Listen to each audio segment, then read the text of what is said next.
You heard Preservation, the new dragon class is mega cool, but you don't know how to play it right. I mean, we are in Dragonflight, the expansion of Dragon, so what better way to start teaching you how to be a better gamer than taking the coolest dragon spec and breaking it down so you can pick it up super quick and super efficient and smash those dungeons and raids. Stay tuned.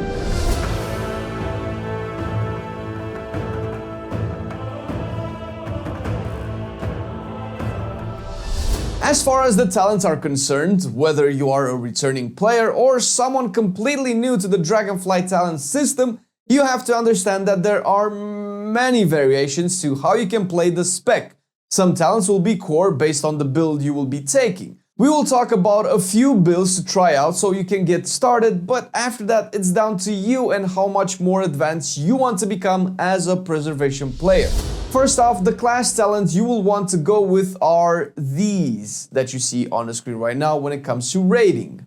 I won't go into all of them individually since it will take forever, but a few key ones to start with are Verdant Embrace. On its own, this is a simple jump to an ally and heal them spell. It will synergize with a particular talent in the spec tree, which you'll find about in a minute, and the next most important option is Tip the Scales. This is a 2-minute talent that makes your next empowered spell instant and castable at max rank.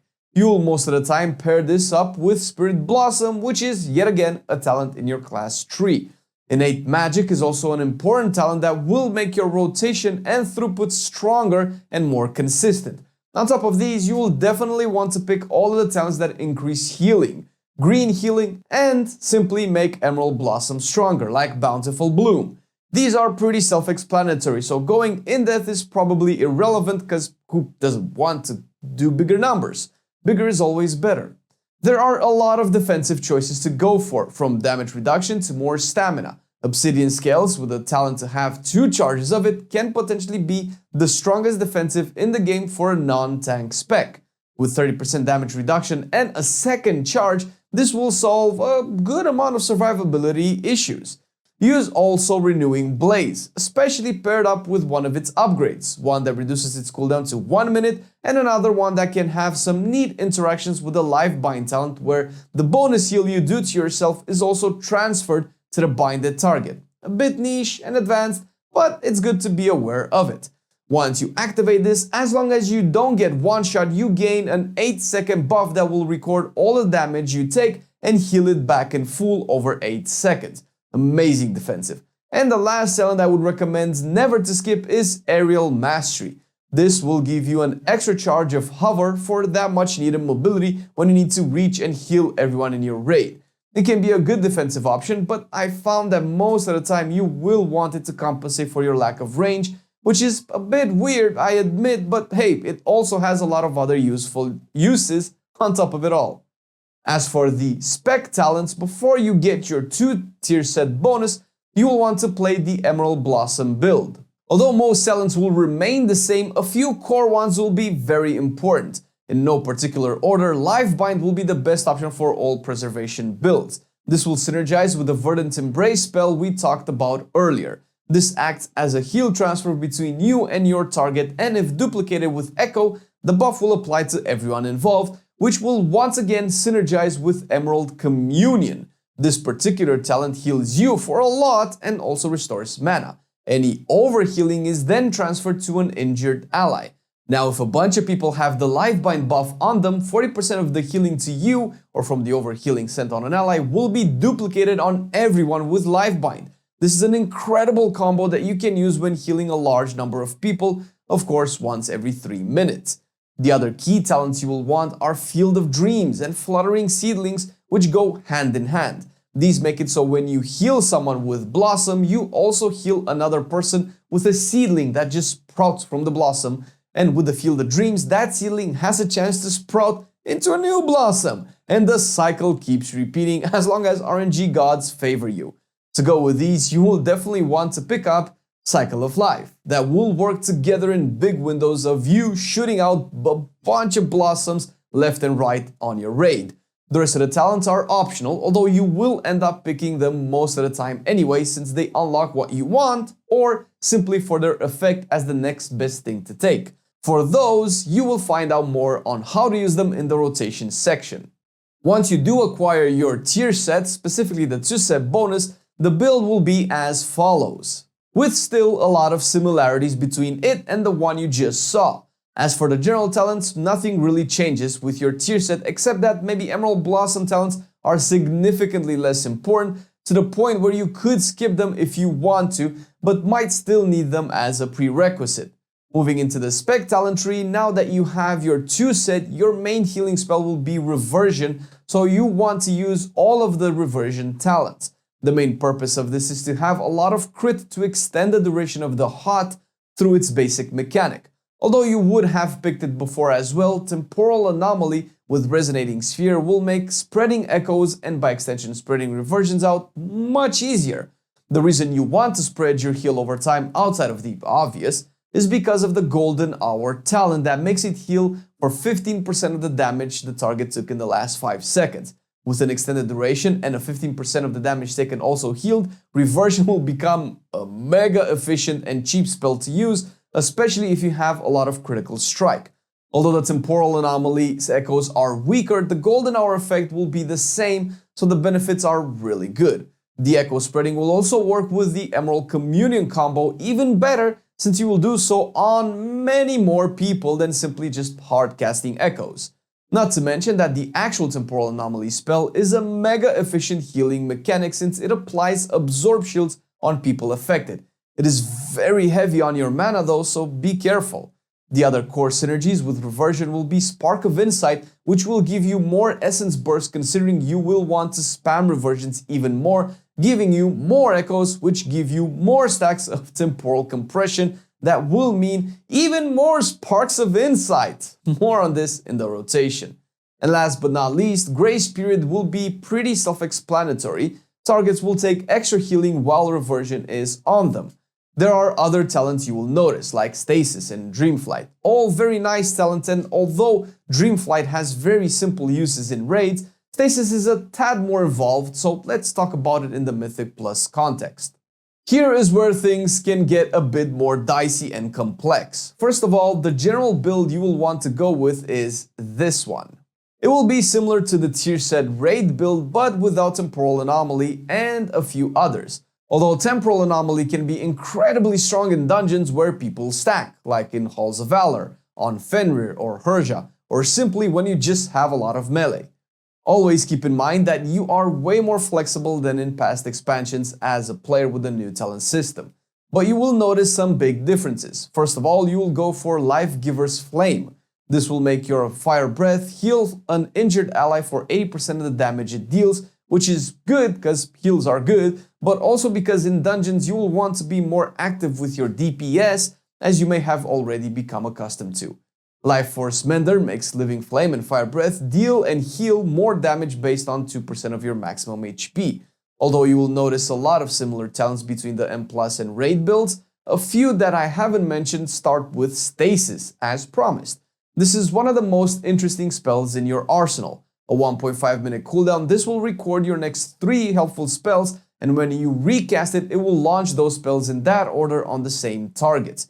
There are some weird interactions, however. The game seems to register that all these heals will be launched at the same time. So for instance, if you include a Temporal Anomaly in it to spread echoes, and then Verdant Embrace a target to spread life binds, and then whatever third spell, Stasis will fire all 3 at once, meaning that the 2 spells after a Temporal Anomaly will not be replicated since the anomaly won't have time to put echoes up on people, if that is the reason you have it talented, which it should be.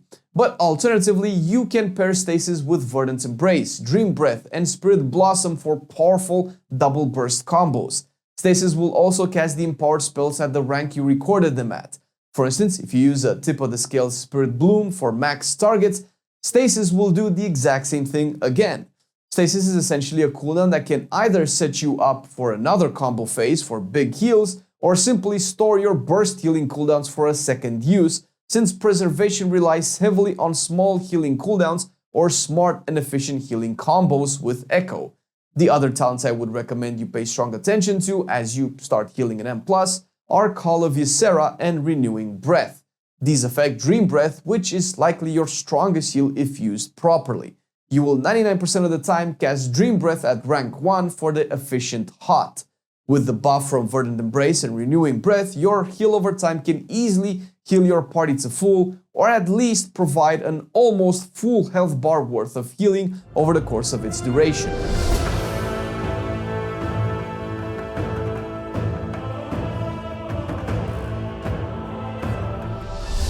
In terms of best gear, best items, best consumables and stats, the best and only real way to know what to get is with simming. Normally, you can go to Questionably Epic Live and use the platform the Big Healing Brain set up to know what can give you the most bang for your buck as a healer, since raid boss doesn't really sim your actual healing number. But hey, to make it easier, as far as stats are concerned, you will always want to get the highest eye level piece of gear. Mostly because intellect is the strongest stat, and higher eye level means more intellect on most gear pieces, but also a bigger amount of stats. Outside of that, you will want to focus on mastery first, and then crit once you have your 2 set for that reversion pump. Mastery also really good. After that, haste is next and versatility last. This will work the best for rating in terms of, stat priority and value.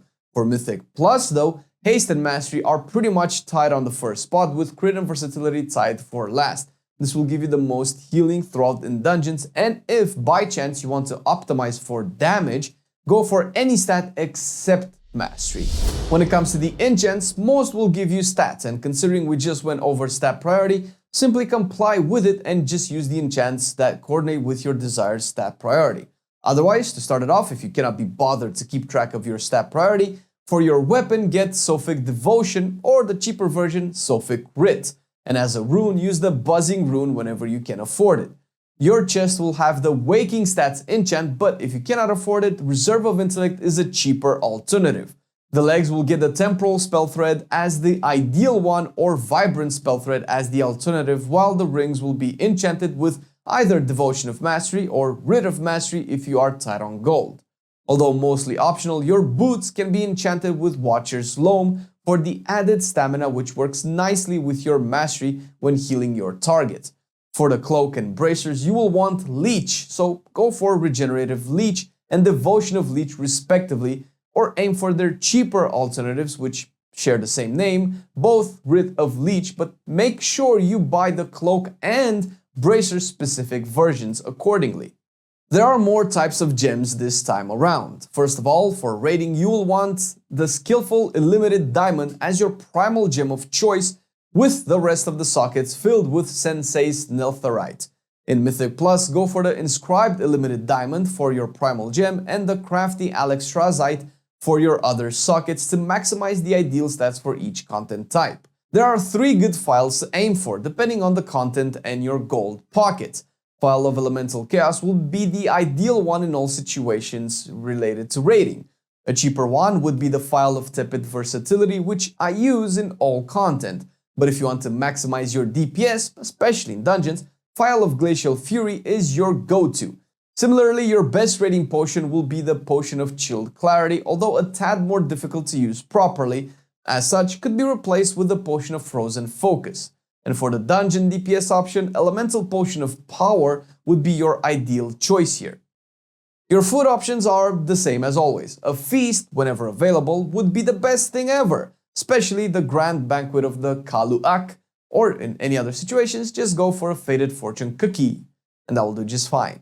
There are quite a few trinkets to choose from. We won't mention all of them because that's just over 15 of them, but a few of the best ones to aim for start with Broodkeeper's Promise from Diurna in the Vault of the Incarnates raid.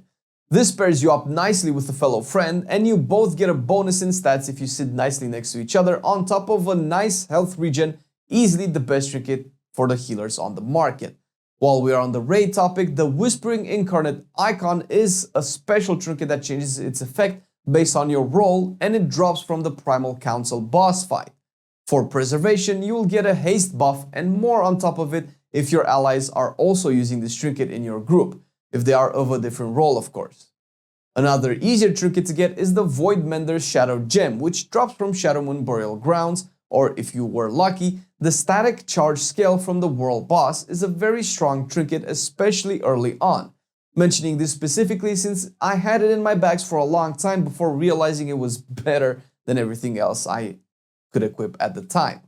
There are more trinkets to go for, and any that give strong stat procs can do the trick if you cannot aim to get these specific ones here.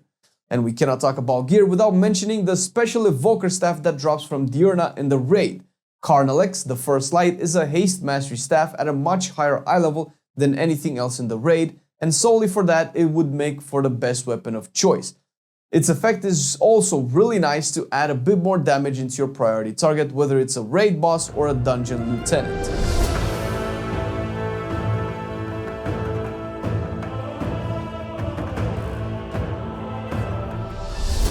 When it comes to the preservation rotation, the spec being a healer, it doesn't have the same priority as other specs, and it might even have a different priority than most other healers, period.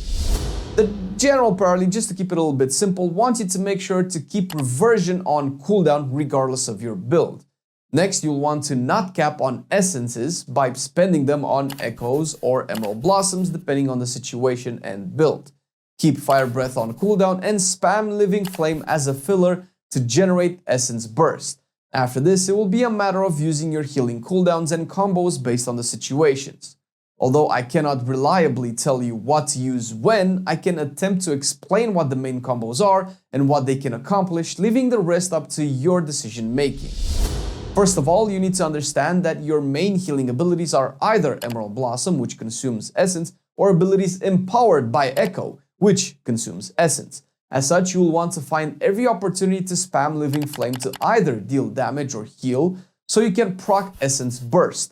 Not only will this effect make your essence-consuming spells not consume essence, meaning you can have more of them, but they will also not cost any mana. Very important to understand when it comes to preserving mana. You got some of the best combos with Verdant Embrace in the talent section, so as a quick summary, Verdant Embrace will pair best with Lifebind and Call of Ysera. With Lifebind, you want to Verdant Embrace another target, and then when one of you is healed, the other gets 40% of that healing, the buff lasting 5 seconds. Call of Ysera empowers your Dream Breath after you have used Verdant Embrace, so ideally you will always want to cast Dream Breath after using Verdant Embrace to get an easy 40% extra healing, which is bonkers. Echo and Temporal Anomaly with Resonating Spheres imply that you will want to have Echo out on as many players as possible. Then you will either use Reversion to duplicate the HOT on everyone, or use any other basic spell to be duplicated. Note that with the Time Lord talent taken with both points, Echo will duplicate a spell at 105% efficiency, meaning the duplicated spell will be 5% stronger than the original. The more echoes you have, the stronger the combos will be, and that's where Temporal Anomaly comes in, provided you can hit multiple allies with its projectile. If you do, you can add all of the Verdant Embrace combos and multiply all of those effects on as many people that have Echo on them as possible, drastically improving your output. Not to mention that once you have enough Echoes out and you have multiple Lifebinds buff as a result, popping Emerald Communion will make you giga heal your entire group or most of your raid. And these are just some of the strongest combos you can pair up with Echo and Temporal Anomaly.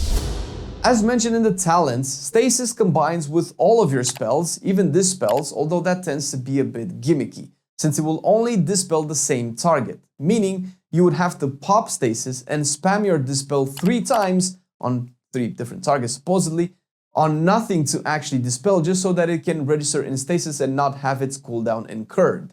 And once that's done, you pop Stasis, launching actual dispels that can actually cleanse people of debuffs once those exact same targets have debuffs on them that you need to dispel. So quite a few conditions to be met. Other than the combos mentioned in the talent section, you can also include Temporal Anomaly into Stasis more than one time if you can afford it. That way you can spread even more echoes, pop Stasis, launch your one or more anomalies, and have even more echoes, and BAM! Single healer raid healing. Also will, reduce the amount of mana you need to spend, since Stasis doesn't charge you mana for the spells that it will launch out. You would have to keep in mind that the temporal anomaly will be shot in the direction of which your character is facing in, so launching more than one will only be efficient if there are more than 5 allies stacked in front of you. Otherwise, pair stasis with max charge Spirit Bloom for AoE burst healing, Verdant Embrace and Dream Breath for extended HOTS on people, and who knows what healing numbers you can pull off. And this is just to start things off. There is so much more to learn about the spec, and even myself as someone who mains it finds new things to practice all the time. Hop on our stream on twitch.tv/Marcelian Online, where I can answer more questions about preservation to the limit of my knowledge, or hop into the Wormrest Temple Discord. There you will find wonderful minds like Volk and Myth, who have helped us making this guide a lot better. Myth has also provided us with valuable feedback, because I may have said some weird stuff that we have tuned out. But they've also have authored the Wowhead and Icy Veins guides, which you can definitely check for more advanced tips on how to be a better preservation, more so advanced than what we can put in the video. And if you even go to the Preservation Discord, you can ask them questions specifically about preservation and of course other big preservation brains. Thank you for watching the video. Thank you patrons for supporting the content, and we will see you in the next one. Bye-bye! I've been loving it then, I still love it now. Still, I play WoW. Still, I play WoW. Getting better every day, let me show you how. Cause still, I play WoW. Still, I play WoW. It's getting harder to stay, but at the end of the day, it's a guilty pleasure, so just log in and play. Whether it's classic or retail, I'ma do a /bow. Still, I play WoW.